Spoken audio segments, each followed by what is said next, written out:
All right, good morning, everybody, and welcome to today's stream.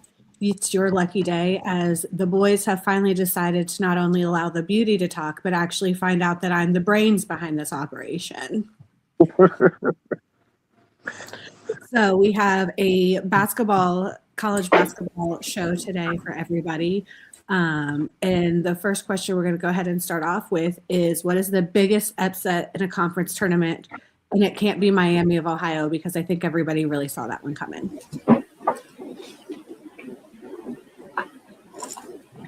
I'll jump in here real quick because it happened last night, in my opinion. Then it was Ole Miss taking down Bama. I thought of you last night when I saw that final. I said, oh. Yeah. I mean, Ole Miss is just on a run right now. Obviously, I mean, I still think they'd have to win the SEC tournament to get in. But, that was the biggest upset I've seen so far. There's been a couple of them, but that one just kind of, I mean, you're talking a 15 seed in the SEC making a run to the semifinals. That's pretty. I hate to inform Ole Miss fans that might tune in, but I think that run ends today when you hit Florida. But yeah, Florida's still just it's a good run for the team. I feel like that might get them an edge over Auburn if they just having that win, one more win than Auburn. I feel right. I can say real quick on the SEC. I know Rob up there is happy that Oklahoma lost last night because if Oklahoma would have beat Arkansas, that pretty much would have eliminated his Shorthorns down there in Austin.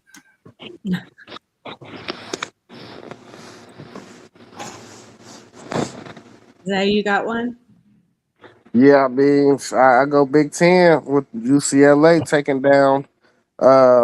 Who the hell they beat yesterday? Oh, Michigan State. They beat Michigan State yesterday.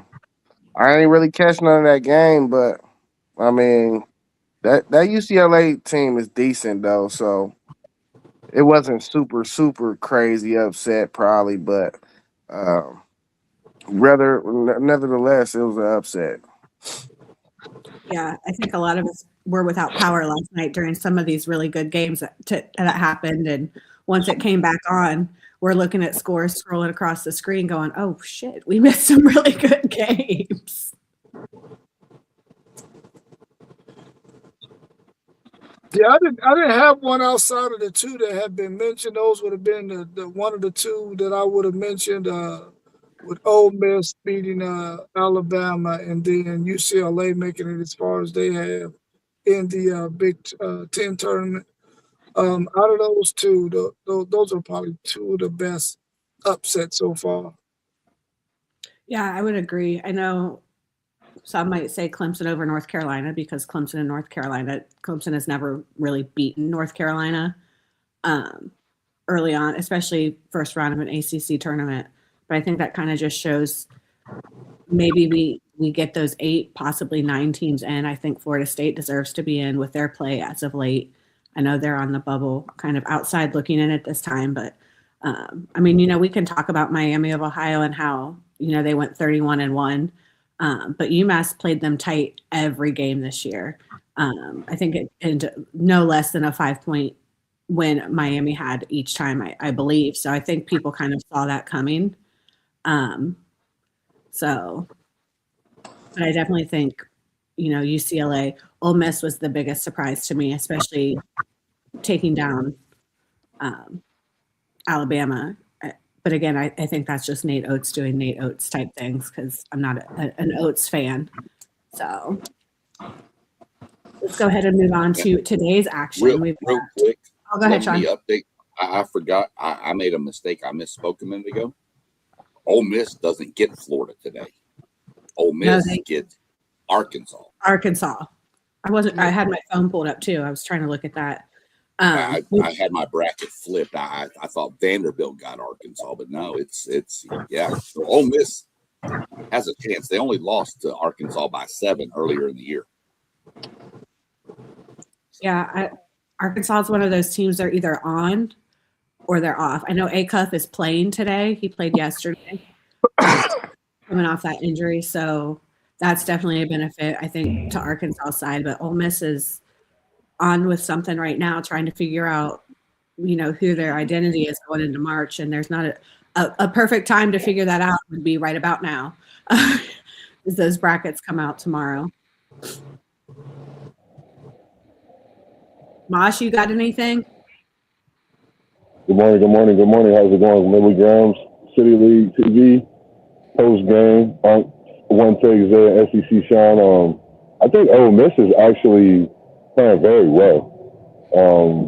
It was a team I wanted to actually pick to beat Alabama. I got Tennessee, winning in that realm, and I had Alabama beating Ole Miss, but I think Ole Miss is definitely a team to watch. And I even think a scarier team come tournament time. I think a lot of teams are putting on shows in these conference tournaments that we definitely need to take a closer look at for sure. Ole Miss, one of them.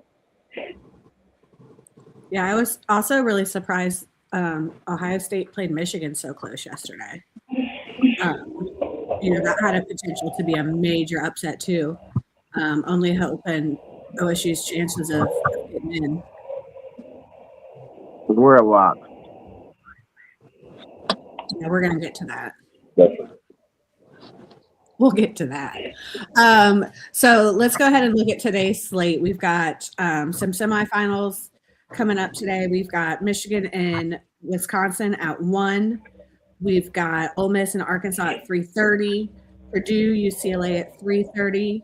Houston and Arizona. And I don't know if y'all saw what Houston did to Kansas last night, but good gracious. They sexualized them. Yeah, they manhandled him. It was an abuse, if you will. UConn St. John's, which will be another banger at 6:30, for that Big East tournament. Remember the old days of the Big East tournament where it was just battle after battle after battle. It was one of my favorite conferences to watch. You got Toledo and Akron today. And then, of course, ended the night with Virginia and Duke. So I don't know if you've heard, we're down 2 players because they mention it every 7 seconds on the broadcast. So what are some of your predictions for today's games? It's a really good slate. I'm not used to having some championship games on Saturdays. I know that's new-ish. I missed Championship Sunday where the last game finished up and we rolled right into the bracket review and teams are in the locker room watching it. So still kind of a change from what we've had in the past, but a good slate of games coming up today for conference tournaments. I don't really have much time, but I want to say and start off too as well, man. It's good to see you hosting this morning, Millie Grams, as we call you here, WTP Sports News. Shout you out. I got to get you in on this one of these Women's Wednesdays and talk even more as well. But overall, looking at the conference, I like some of the players that's having that coming out party. I know you mentioned the Houston and the Kansas walloping. Mm-hmm. I think Canat Jr. for Houston is having his coming out party, as we've been seeing throughout this latter stage of the season, but into the conference tournament. And then you got the SMU banger. I think that game, and then you got a Wisconsin team. Michigan snuck by one take Zay. They snuck by your Buckeyes. Buckeye Nation, you almost had them on 2 times this season, basketball, football, but they slipped by. But also, the Purdue team, I think, are getting stronger and stronger. Braden Smith, 16 assists. I think that'll be a great game to watch as well. But as all the games are today, I think we're in for a heck of a slate. And if you have nothing to do, sit down and watch basketball because it's already March Madness in these conference tournaments for sure.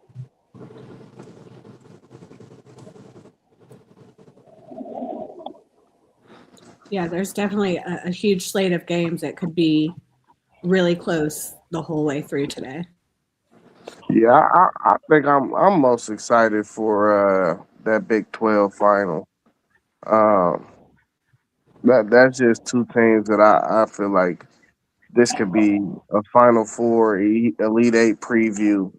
So um, like when you look at the Big East, I don't think both of those teams will be sitting there looking at as really a viable chance of being in the Final Four. So I think that's just the biggest game today. So I'm definitely gonna be keyed in on that game. That Burris kid too for Arizona, man. He can go. It's so many freshmen out here that we don't talk about because it's so deep of a class. That Burris kid is nice, man. Yeah, my power came back on last night with about 6 minutes to go in that semifinal last night. And it was fire. Like some of the best basketball I've seen played this year within that last 6 minutes. Shots were dropping, defense was hopping. And I feel like both teams were going to be content to settle for an overtime. And the kid had an open shot and just drilled it. I mean, that last 6 minutes of that Arizona-Iowa State game was really, really good. And Iowa State is, in the past few weeks, I feel like has just been so hot and cold. They're really good, but then sometimes they just have those stretches where they're not good at all. I mean, like most teams, but to play Arizona like that was a really good game. I'm also interested. I haven't seen UCLA play much this year, so I'm definitely going to tune into that game. Obviously, Houston and Arizona will be a great game. I haven't seen Ole Miss play at all this year, so I'll probably be watching that game for sure as well. But like Moss said, I ain't got nothing but time today to sit on my butt on my couch and watch basketball all day long. Yeah, I'm glad you mentioned UCLA. I've seen them and play Ohio State. I think those are two teams out of the Big Ten I think can actually, sitting in their seeding, I think they could be scary. UCLA is a team that's putting everything together. 34, I can't remember his name. Watching him up close, special talent. I think his NBA draft stock is growing as well.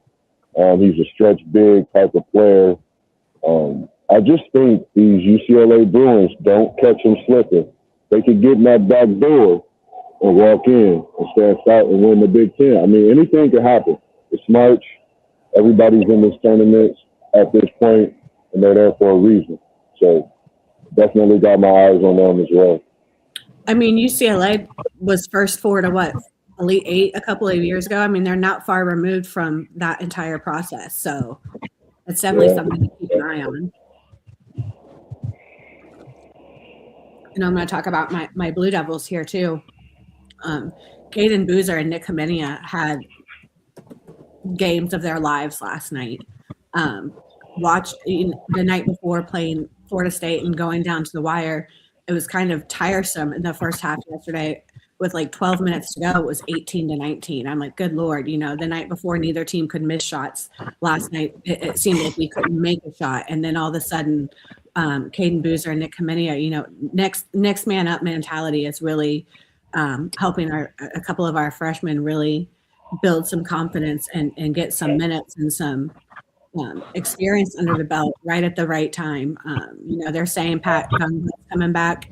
I don't know. Caleb says he's coming back, but you had surgery last week, so it's really hard for me to think you're going to make it back in time for March. So it's good to see our freshmen, that next man up mentality. And you've seen that with so many late season injuries in teams this year that I think is really exciting. What a luxury, Milligram, to have a kid like Kamenia who wasn't really in the rotation, but is a McDonald's All-American. You just throw him there. He got a stroke on him. I tell you, he got a stroke on him. Him and the kid Harris both got strokes on them. So y'all in good hands with them. Yeah, if that's y'all's next 2 men, that's up. Yeah, and Isaiah Evans didn't really have the best game of his life last night after being going for 30-something against Florida State. Clemson really locked him down. But Dame Sarr didn't have the best game either. He ended up, I think he had 4 fouls, really just off his game last night.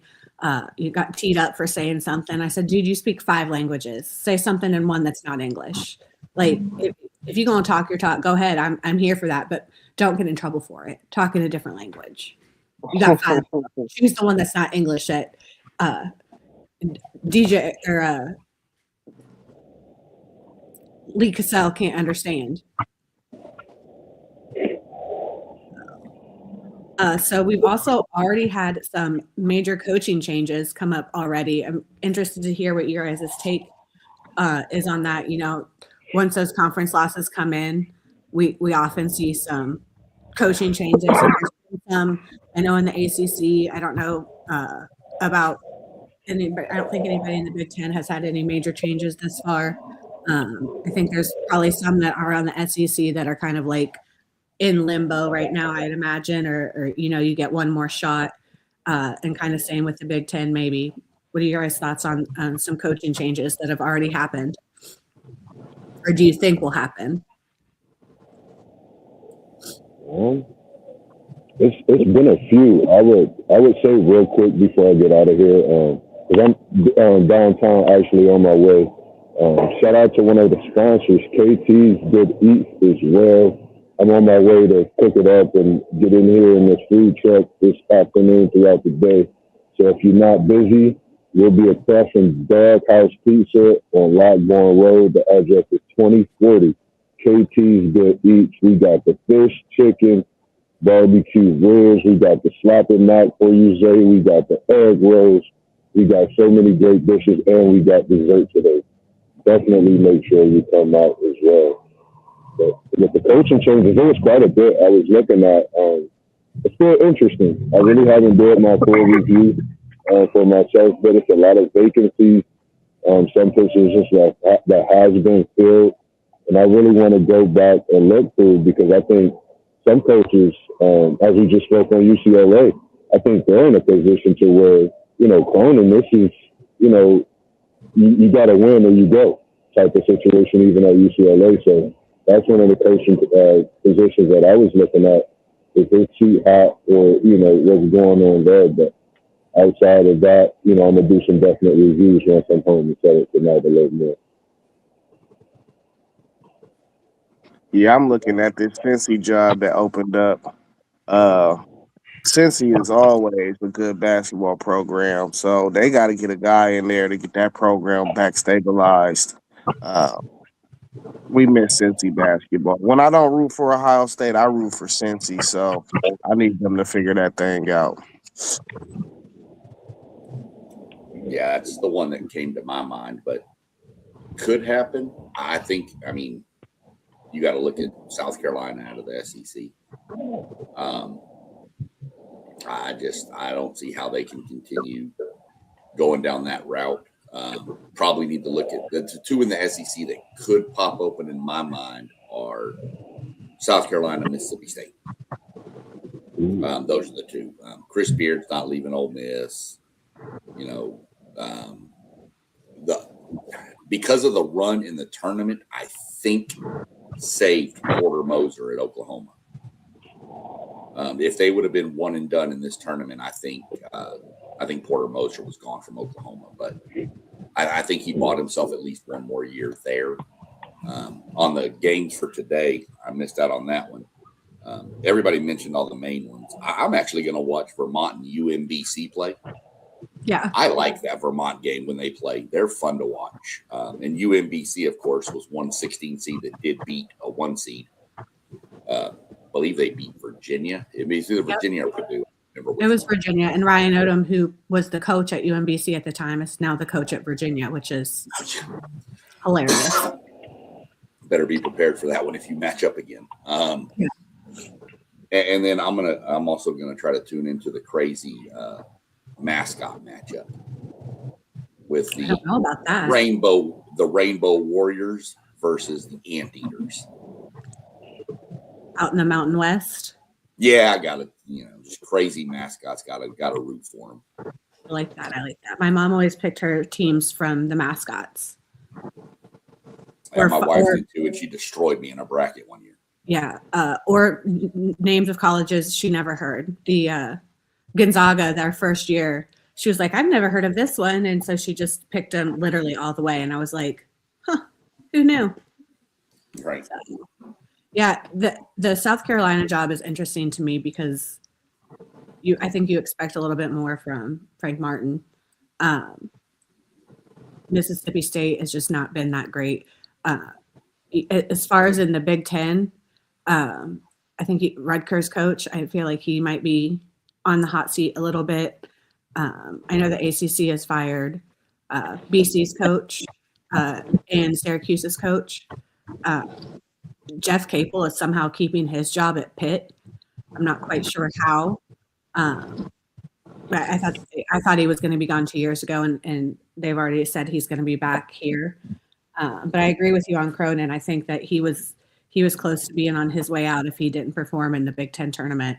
But for some reason, he always just has that tournament morning kind of going for him. But the Cincinnati job, I think I agree with Zay, is you got to get somebody in there that can really get Cincinnati basketball back to where Cincinnati basketball was, and that, you know, and Bob Huggins' era that just beat you up day in and day out and get some hardcore ball going there.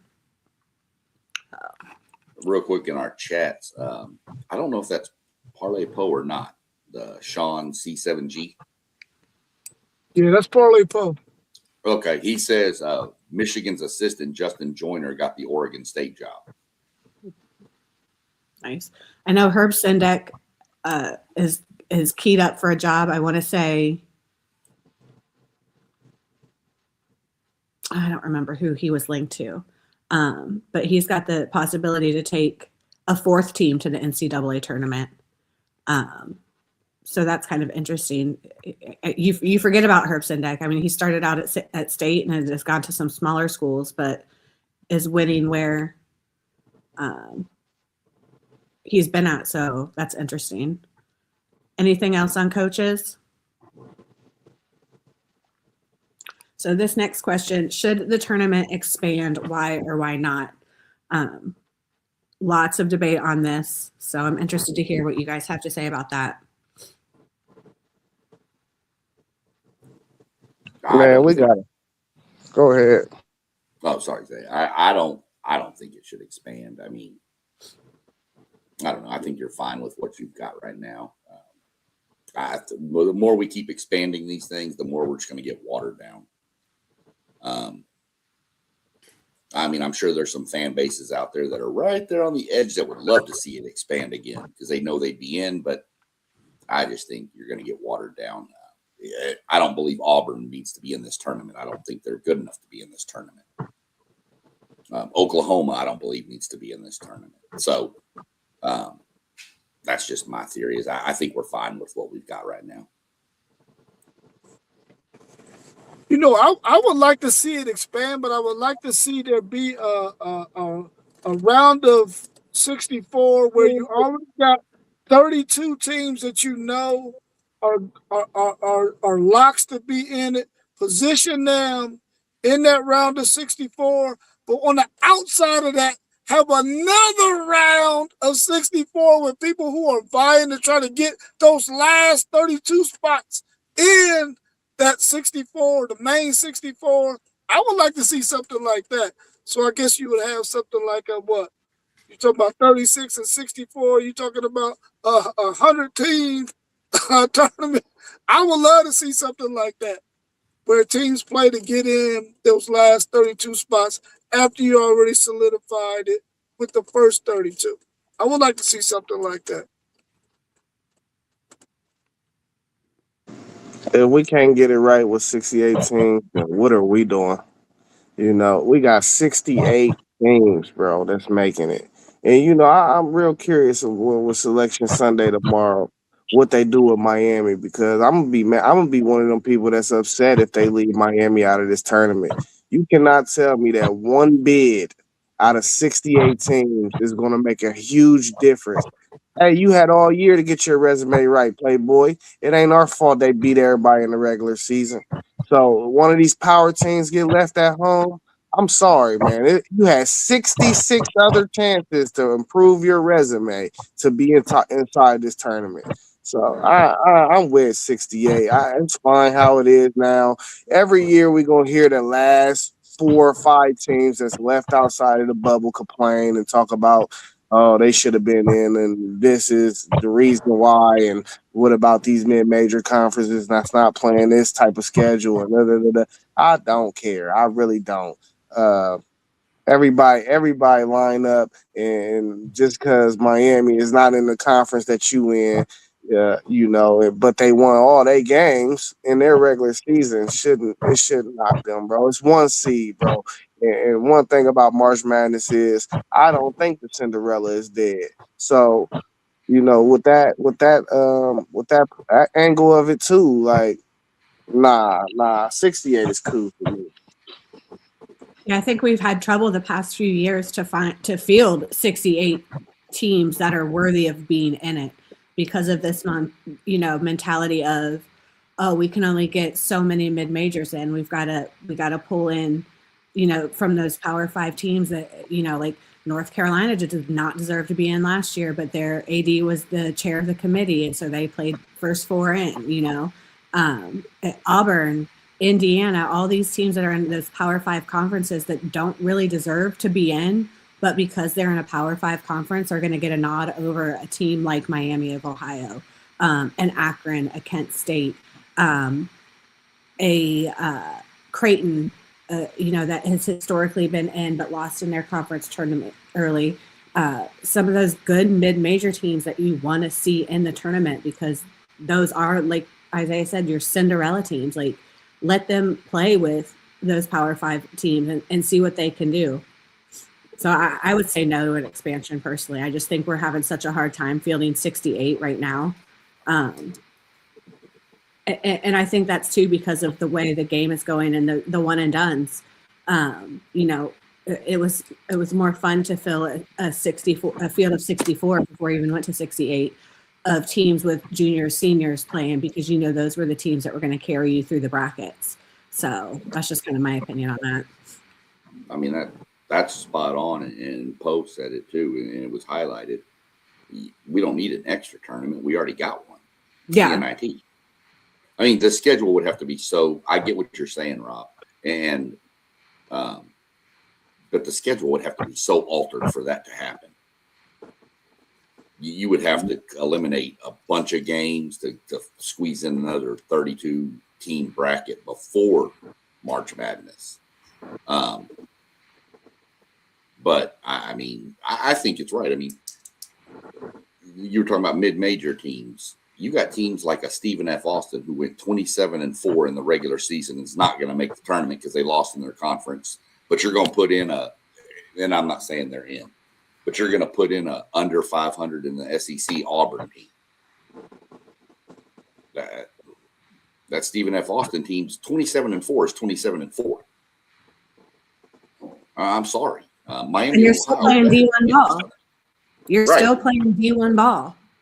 Right. And I mean, you can go back and look at a couple of years. Stephen F. Austin made a run in this thing and they beat a couple of teams and almost beat another number 2 seed or something. Mm-hmm. I mean, these teams aren't bad. It's basketball. So I think you're fine with where you're at. I just kind of wish it would get to some of these records would matter more than, but they play in the SEC or they play in the ACC or so. Yeah, and this is kind of leading us right into the next couple of questions, actually, is like, would you rather see better mid-major teams over than those lower level teams in a Power 5? And would you accept an NIT bid? We talked about this during football season. It's different to accept a bowl bid over an NIT bid because you get to play more games. You know what I mean? Like, you're still playing to win for a championship, where, in football, if you're not in the playoffs, then it is a bowl game. And so what are your thoughts on kind of those things? I would prefer to see some more mid-major teams in, the better mid-major teams in, take some of those seeds over in Indiana and Auburn and Oklahoma. Some of those lower level Power 5 teams that just because they're in a Power 5 conference automatically get the nod. Like, yeah, you're under 500 in the SEC, but your bad losses are bad losses. See, I'm kind of backtracking when I say this. I think if you extend the tournament, you could do more play-ins. So you got the 16 and 11s. We went over this, Sean, me and Sean. You could do play-ins from 16 all the way through 10, and that'll add more teams. And you could add some of them mid majors like Akron, for example. Miami of Ohio having a historical season, but nobody's talking about that. Akron is sitting there 17-1 in conference play. 26-4 on a year, or 27-4 on a year. You can't tell me they can't get in this tournament and compete with some of these teams, bro. There's no way, bro. There's no way. Yeah, Go ahead. I think Parlay Paul is saying the reason why it is not happening is because it's all about the money and who will travel. And then these teams that we know got large backing.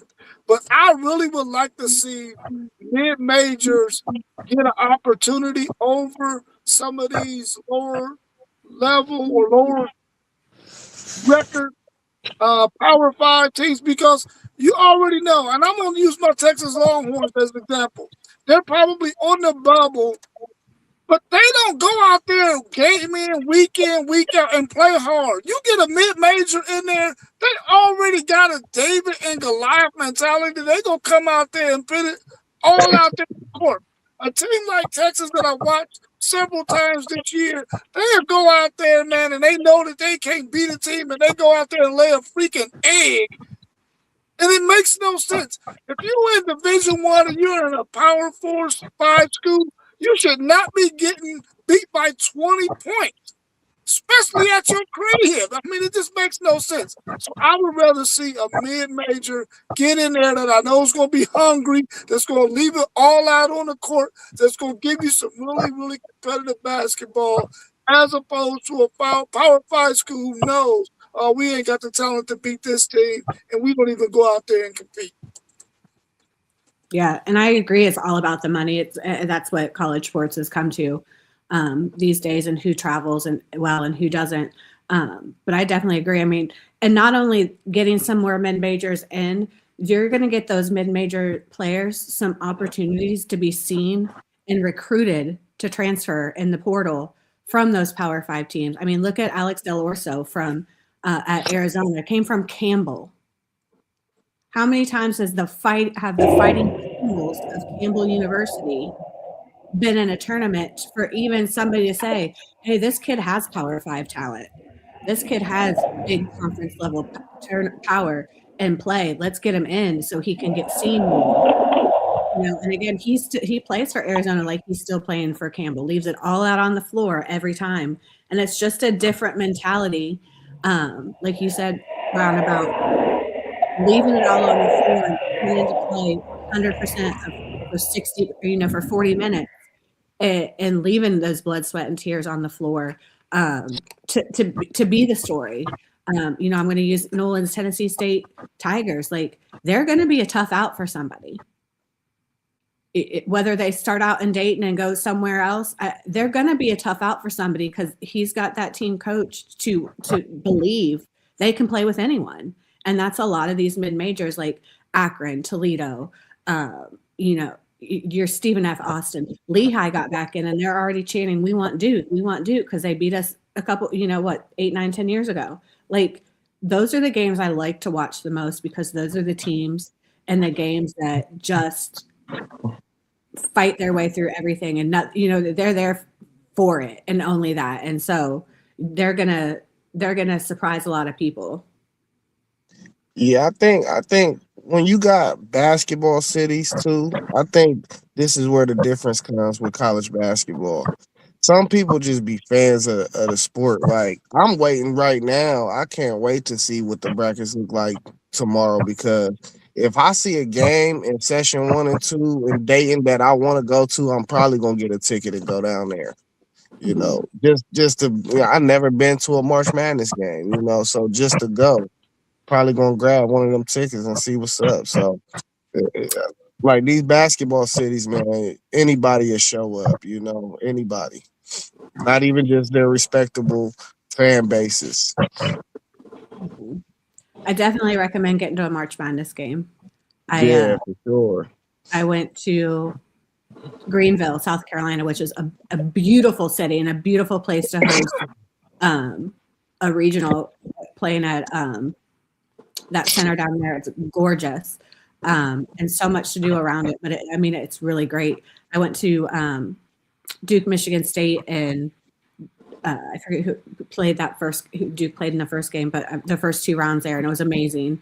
And then that same year, I ended up hopping a plane on a Friday morning from school and flew down to New Orleans to watch the Final Four. We don't talk about that outcome at all, or how I almost fought everybody on Bourbon Street that night. But I was quite scary walking down Bourbon Street by myself. But definitely get there. I mean, I'm working my contacts. If Tennessee State gets one of those first 4 in games, I'm an hour and 15 minutes. I will hold the 35-pound baby the whole game. Get me a ticket.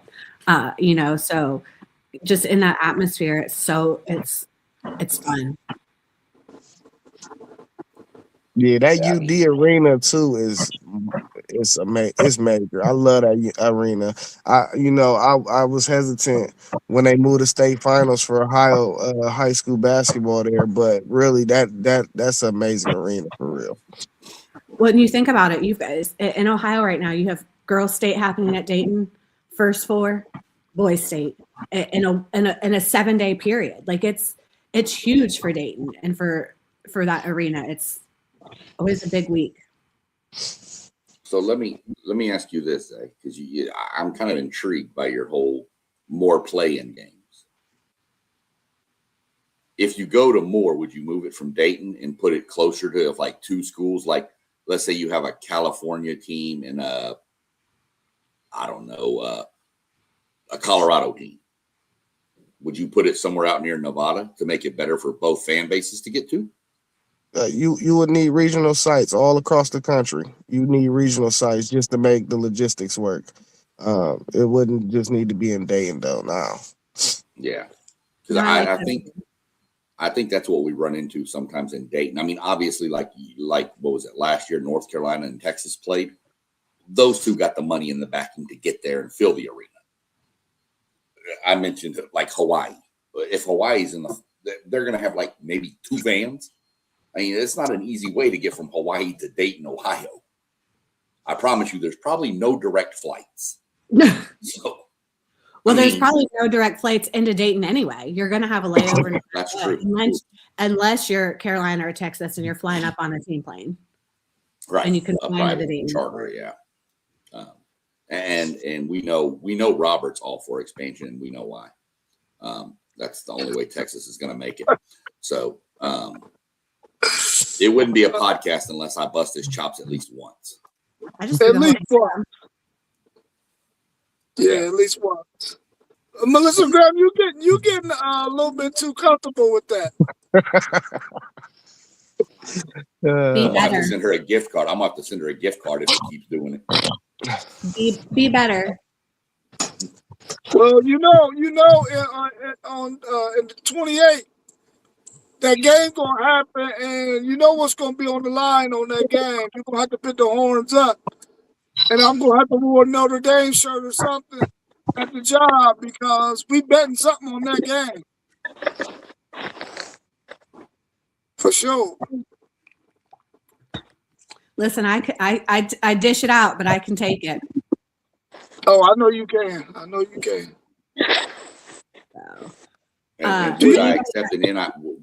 would I accept an NIT bid for my team? Yes, especially if I'm a younger team. Yes.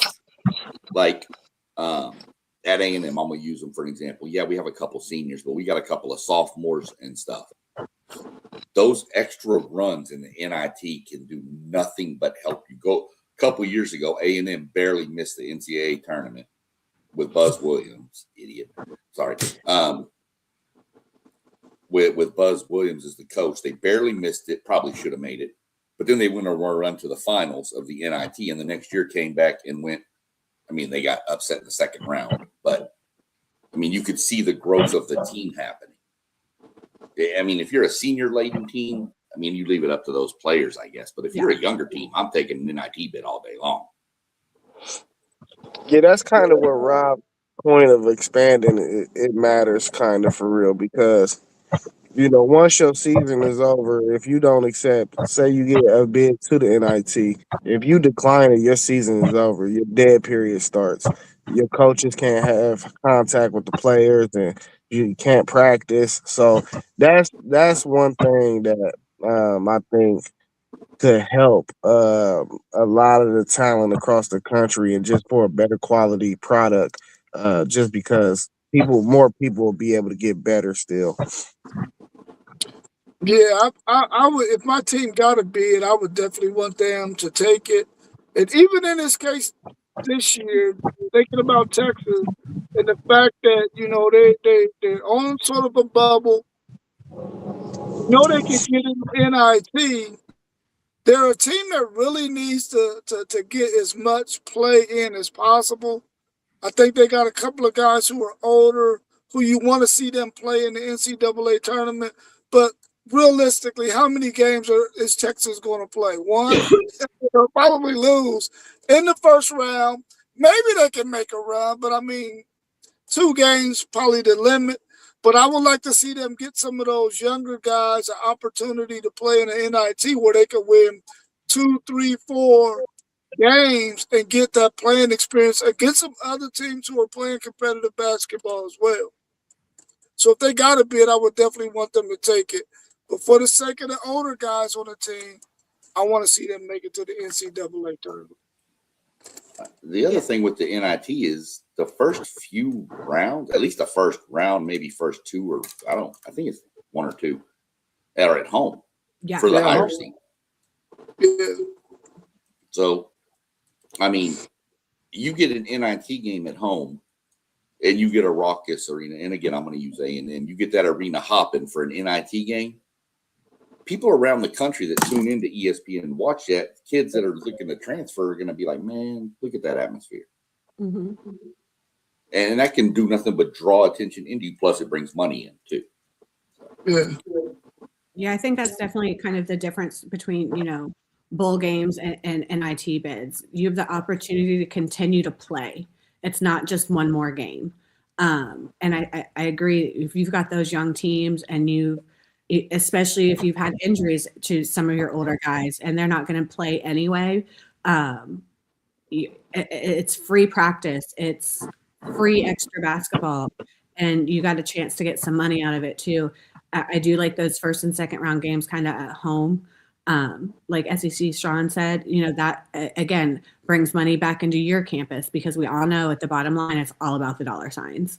But if you have that chance to elongate your season and not just come to a halt, there's no spring game practices like there is in football. You don't get 2 weeks to come back after and play a game. You're done until that 2-week summer period, and then you're done again until fall. So it's kind of a chance to play around with some things, maybe play around with some positions, play around with some minutes, play around with some plays even, you know what I mean? Put in a whole different couple sets and see what can happen for you. So I think it only helps teams in the long run, especially like you guys said, those younger teams or those Power 5 conference teams that didn't get in, shouldn't have got in, but you can build upon that.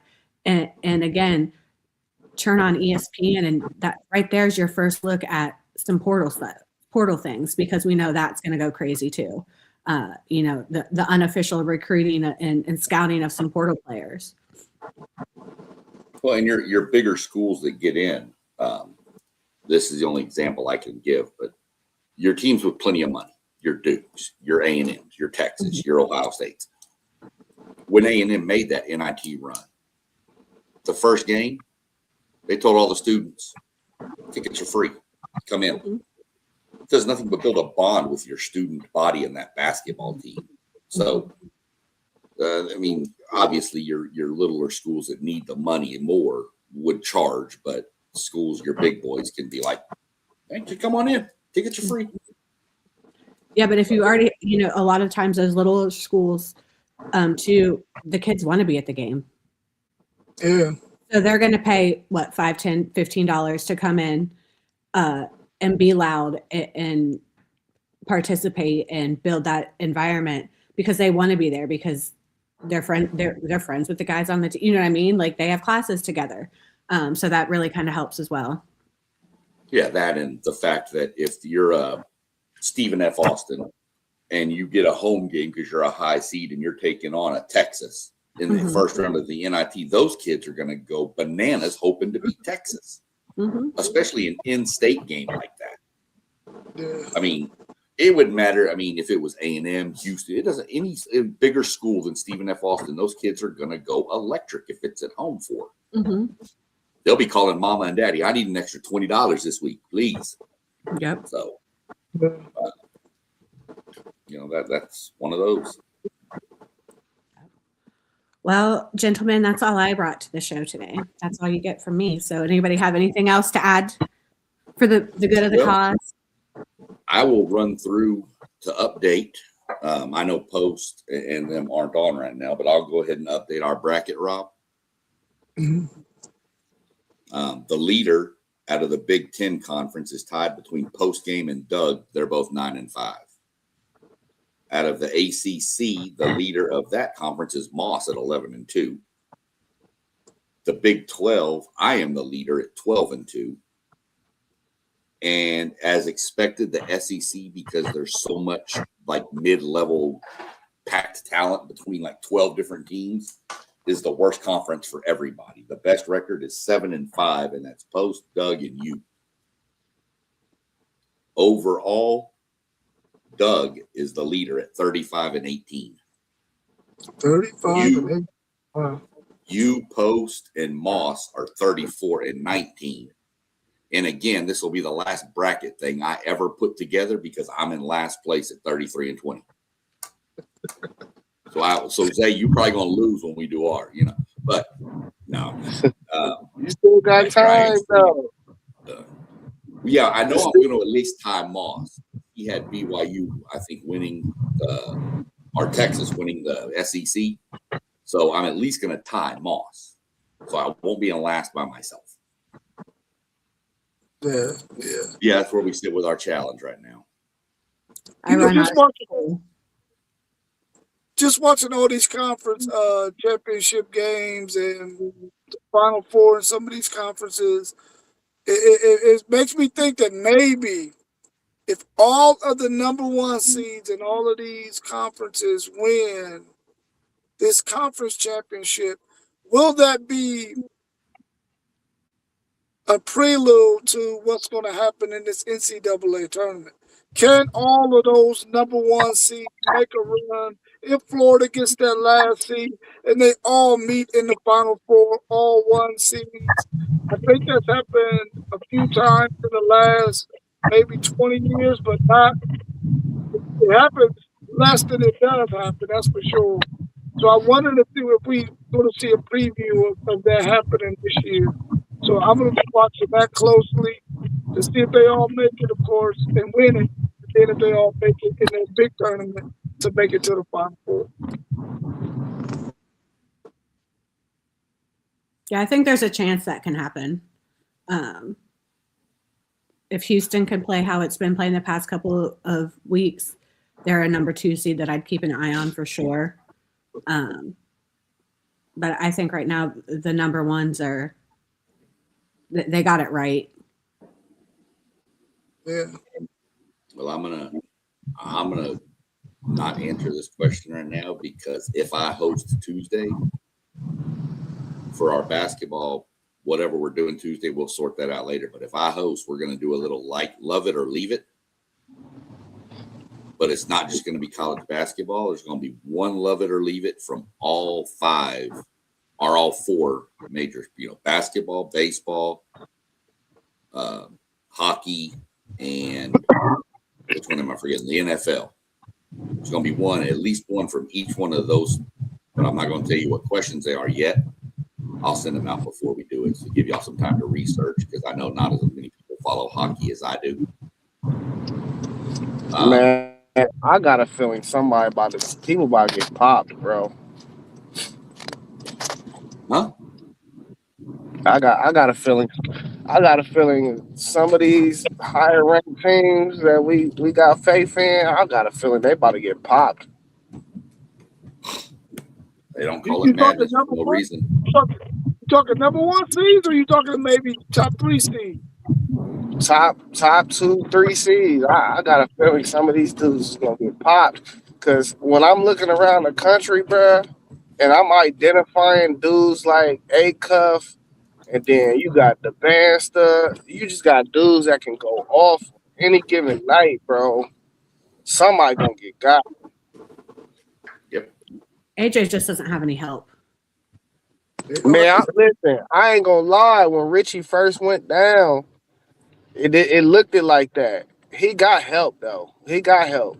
They been playing way more scrappier defense. As long as he can get you a 30 piece, that other guard out that's out there with him, right? He get off sometimes. You know what I mean? But it be spread. It got to be spread it around. That's all. He just got to play a little AI ish. You know.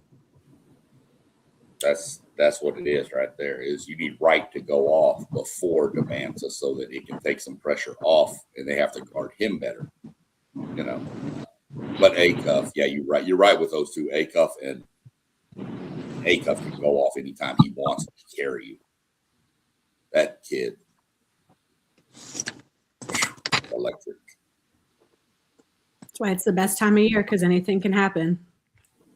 Again, Yeah. if it was normalcy, it wouldn't be called March Madness. It'd be called Mundane March. You been sitting on that one? No, I actually just popped into my head. I was trying to think of a good word. I was going to use mediocre, but I thought I'd try to show a little bit of intelligence since you are the brains behind this today. And Brains and beauty. Brains and beauty. Yeah, well, that's not hard with this group. But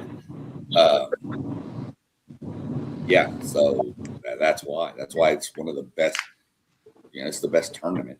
I mean, to me in the world. I mean, there for a while you could always pencil in your number ones. You can't just pencil number ones no more. That's been shattered. I mean, you can, but you just never know. Yep. Well, You ain't been able. You ain't. You breaking up, Zay? Go ahead, man. I was just going to say, ahead, we're 4 minutes away from our first tip of the day with UMBC in Vermont. So, yep. Real quick, you see the hat. I know, Zay. You say you need to get into follow a little more. Your Columbus Blue Jackets are 1 point out of the playoffs right now. So that's keep good. an eye. They're making a push. They're 1 point behind Boston right now, and they play Philadelphia, who's 4 points behind them today. Big win if they can get it. So, get behind them. They're trust me, they're already sending me emails. Well, reserve your Stanley Cup playoff tickets. Nah, we a little far out right now still. So, because they did this last year, they got close and then they fell apart at the end and missed out. But, if you're in Columbus, support your Blue Jackets. They're a fun team to watch. And if you ever been to a hockey game live, go to one. You'll be entertained. I promise. Columbus Blue Jackets, if you'd like to sponsor the show, please reach out and let us know. We'll be happy to.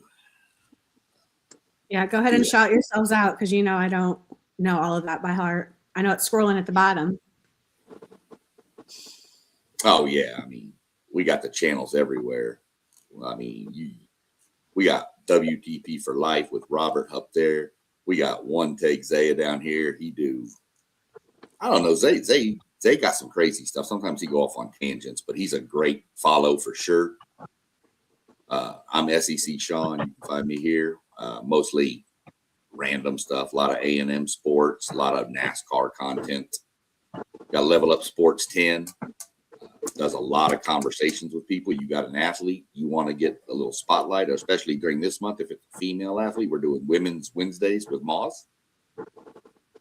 We got Postgame, who was tied up today. Postgame with a Postgame 86 podcast.